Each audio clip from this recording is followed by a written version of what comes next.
अब दूसरे दिन राजा विराट का दरबार लगा।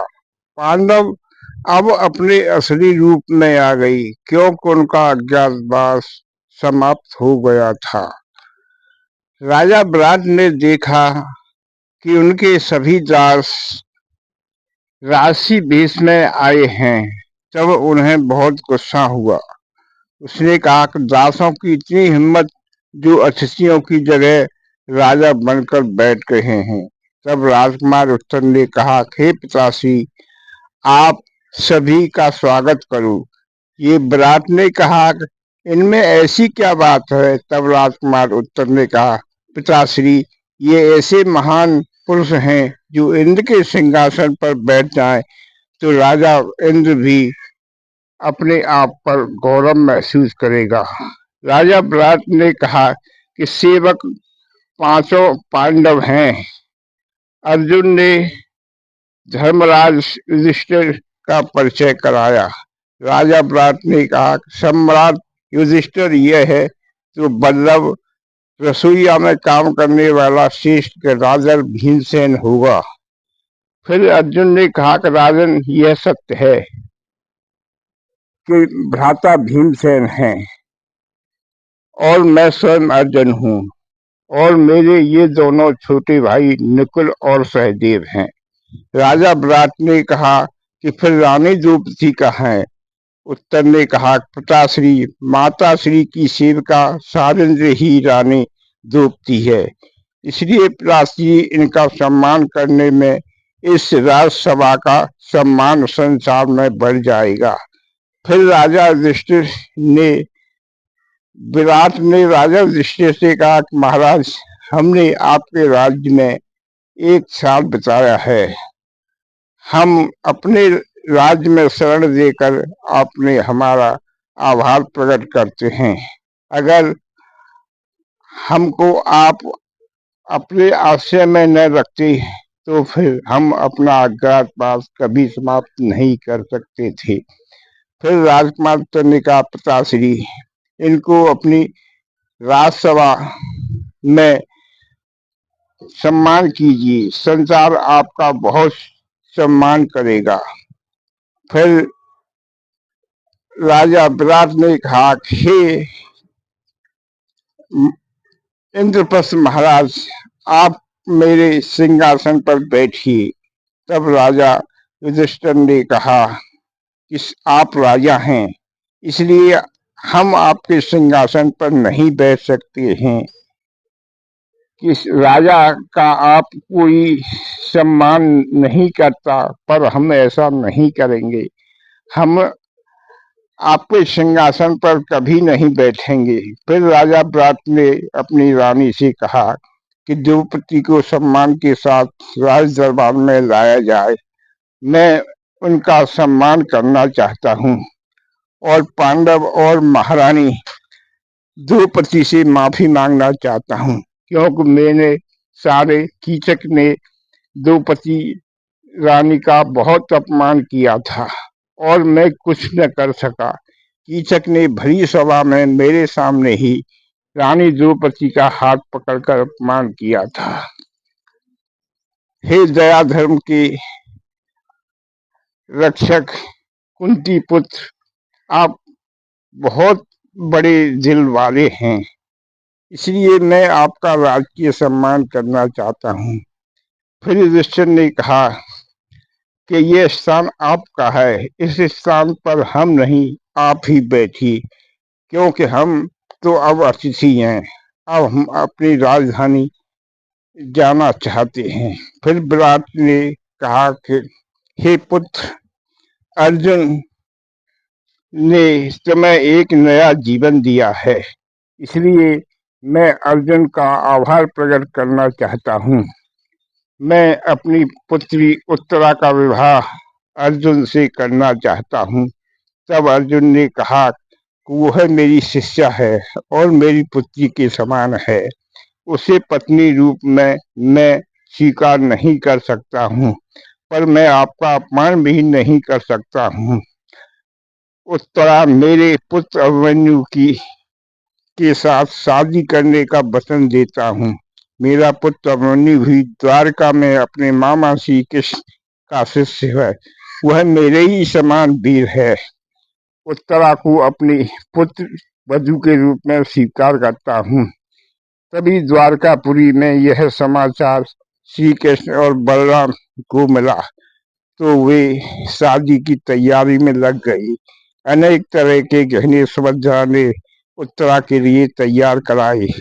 फिर सुभद्रा ने कहा, भाता श्री राजा ब्रात ने सभी जगह न्योता दिया है कि नहीं? और राजा ब्रात ने राजकुमार उत्तरा और अभिमन्यु के विवाह की तैयारी शुरू कर दी। सभी राजाओं को ब्रात ने निमंत्रण पत्र भेजे और शादी के लिए बुलाया ताकि वर और वधु को आशीर्वाद दे सके, क्योंकि राजा ब्रात की शादी बड़ी धूमधाम से होनी चाहिए। जब राजा धृतराष्ट्र पितामह के पास गए तो पितामह ने कहा, हे पुत्र, अपने बूढ़े पिता श्री की कैसे याद आई?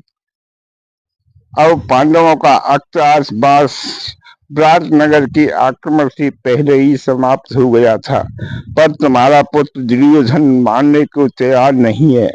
वह पांडवों को 12 साल वनवास और 1 साल का अज्ञातवास पर भेजना चाहता है और मुझे पांडवों का पक्षपाती होने का आरोप भी लगा रहा है।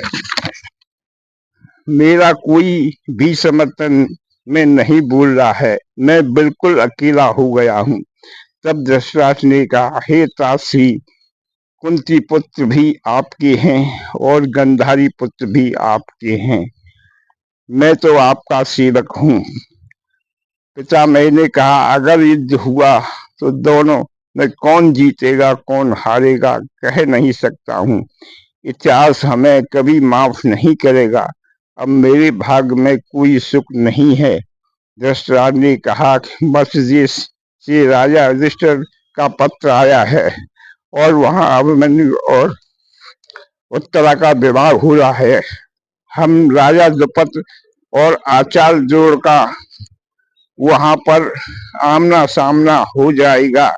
तब पितामह ने कहा कि पांडवों को 13 साल बाद सुख मिला है, उन्हें आनंद में रहने दो। अगर वहां दुर्योधन गया तो पता नहीं क्या बखेड़ा खड़ा कर जाए। अतः राजा द्रुपद के पास हम नहीं जाएंगे। युधिष्ठिर को पत्र लिखकर भेज दो कि अभिमन्यु और उत्तरा का विवाह हो रहा है, वो हमें आशीर्वाद भेज दें। द्रुपद ने शिखंडी से कहा, हे पुत्र, हमें भी सेना समेत ब्रात नगर जाना चाहिए। वहां अर्जुन के पुत्र अभिमन्यु और उत्तरा का विवाह हो रहा है। अगर हम न गए तो अर्जुन सोचेगा कि हमें खुशी नहीं हुई। इसलिए सेना समेत मत्स्य देश के लिए चलना चाहिए, क्योंकि विवाह के उपरांत अगर सभी का सहयोग रहा, हो सकता है सभी इंद्रप्रस्थ पर आक्रमण करने के लिए योजना बनाए। इसलिए हमें अपनी सेना समेत मत्स्य देश के लिए जाना चाहिए। शिखंडी ने कहा, हे पिताश्री, मैं भी बड़ी प्रतीक्षा कर रहा हूँ। तब द्रुपद ने कहा, मुझे भी दुराचार से प्रसव लिए काफी समय बीत गया। तब शिखंडी ने कहा, हे पिताश्री, आपको तो एक जन्म में ही प्रतीक्षा करनी पड़ी है। मैं तो कई जन्मों से पितामह भीष्म से बदला लेने के लिए प्रतीक्षा कर रहा हूँ। अब सभी तैयारियों के साथ विराट नगर में सभी पहुंचे। अब वहां पर बलराम और श्री कृष्ण जी सभी मत्स्य देश के लिए चल दिए। अब द्रौपदी के पुत्र और अभिमन्यु का परिचय श्री कृष्ण ने मत्स्य देश में कराया। फिर सब मिलकर द्रौपदी के पास गए। फिर श्री कृष्ण और सुभद्रा द्रौपदी से मिली। श्री कृष्ण ने कहा कि अपनी बहन से मैं मिलने आया हूँ। फिर राजकुमारी ने द्रौपदी को प्रणाम किया। सबसे पहले राजकुमारों ने अभिमन्यु ने द्रौपदी के पैर छूकर आशीर्वाद लिया। फिर श्री कृष्ण ने कहा कि हे द्रौपदी, ये तुम्हारा पुत्र, इसे कोई विशेष आशीर्वाद दो। तब द्रौपदी ने कहा, हे पुत्र, तू अपने पिता अर्जुन की तरह बलवान और वीर बनो। द्रौपदी ने अपने पुत्र से मिलकर उन्हें आशीर्वाद दिया। अब पूरी धूमधाम से अभिमन्यु और उत्तरा का विवाह संपन्न हुआ। राजा विराट ने वर पक्ष में सभी महावीरों का आदर किया। फिर सभी ने उत्तरा और अभिमन्यु को अपना अपना आशीर्वाद दिया कि सदा सुहागन रहो। फिर राजा विराट ने अपनी राजसभा में सभी को बुलाया और वहां श्री कृष्ण ने कहा कि हस्तिनापुर पर आक्रमण करने की हम तैयारी कर रहे हैं। तब श्री कृष्ण ने कहा, हे राजा द्रुपद, अभी आप इतनी जल्दबाजी न करें। दुर्योधन ने जो किया है मैं सब जानता हूँ, मुझे सब पता है। फिर शिखंडी ने कहा, हे केशव, आप सब जानते हैं, फिर भी हस्तिनापुर आक्रमण करने के लिए मना कर रहे हैं। मेरी बहन का जो 13 साल पहले अपमान हुआ था, मैं भूला नहीं हूँ। श्री कृष्ण ने कहा, अभी उचित समय नहीं है। द्रौपदी ने कहा, केशव, क्या दुर्योधन उन्हें इंद्रप्रस्थ का राज सिंहासन दे देगा? ऐसा नहीं किया तो मैं उसके साथ युद्ध करूंगा। हमारे साथ पांडव भी हैं, हमें कोई नहीं हरा सकता है। बलराम ने कहा कि दुर्योधन को पांडवों का हस्तिनापुर इंद्रप्रस्थ लौटाना ही होगा। गंगापुत्र भीष्म भी ऐसा नहीं करेंगे। फिर राजा द्रौपदी ने कहा, वो कुछ नहीं करेंगे। मेरी पुत्री ने पहले ही बताया था कि सभा में उसका अपमान हो रहा था। कोई भी मेरी पुत्री के समर्थन में नहीं बोला था। सभी बैठे देख रहे थे और दुर्योधन मेरी पुत्री का अपमान पर अपमान किए जा रहा था। किसी की हिम्मत नहीं हुई कि दुर्योधन से कहे, ये तेरी भाभी सी है, माता के समान है, उसका अपमान न करे। पर गंधारी जी ने आकर मेरी पुत्री की सहायता की और दुर्योधन को इस अपमान के लिए फटकारा। वही एक नारी सम्मान के योग्य है और कोई नहीं, ऐसा मेरा मानना है। अब मैं सोचता हूँ तो मेरा खून खोलने लगता है।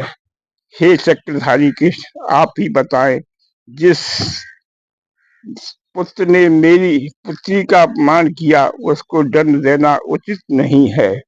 श्री कृष्ण ने कहा, अगर युद्ध हुआ तो अनेक सैनिक और वीर मारे जाएंगे, इसलिए हमें शांत दूत हस्तिनापुर भेजना चाहिए। अगर राजा युधिष्ठिर को दुर्योधन इंद्रप्रस्थ का राज नहीं लौटाता तो हमें इसके लिए फिर युद्ध पर विचार करना होगा। इसके बाद राजा द्रौपदी ने कहा, ठीक है, एक बार कोशिश करके देख लो कि दुर्योधन इनका राज लौटाता है कि नहीं। अगर नहीं लौटाता है तो फिर युद्ध अवश्य होगा।